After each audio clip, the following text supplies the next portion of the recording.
All right, so welcome to the 10th lesson in probability and stats. Well, stats and probability in that order, um, which is really the third lesson of the probability section of it. Okay, so conditional probability, people make this very, very difficult. It's really not. All it is the probability of an event occurring given that another event has already occurred. Okay, so the probability of me bringing an umbrella given the fact that it's raining. Okay, so the symbol for given is literally just, right? The given is just a line. So can maybe it doesn't need to be as dramatic, right? But it's just basically a line between the two variables that we have. And this formula is given to you, given, get it? It's given to you in your formula booklet. So it's just the probability of A, you remember what this is called? And B over the probability of whatever comes second. So I kind of think of this as a division symbol, probability of B. So the B is the one that comes second. And this formula is given in your formula booklet. So you do not need to memorize it, just to kind of give you some relief, okay? So these are definitely common in part two questions or papers, along with a bunch of other probability questions or other questions. And we're definitely going to talk more about this in the next two lessons. But let's go ahead and do an example, okay?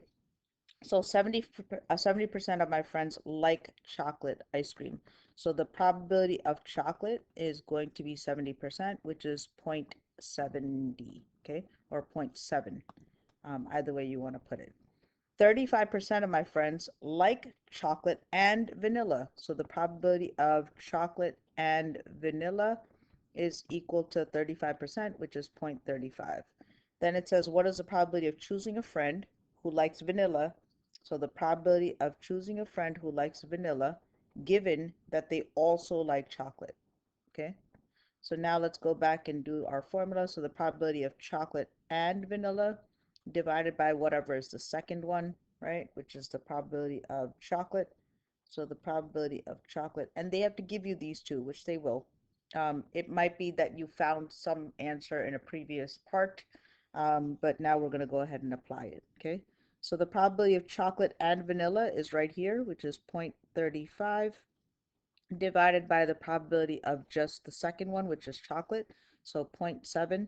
And if you take this and plug this into the calculator, you get that this is 0.5 or 50%, okay?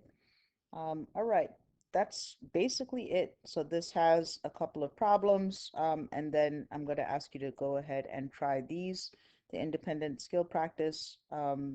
And this question, I might have you just wait to do, but definitely do the first one, and make sure that you practice that.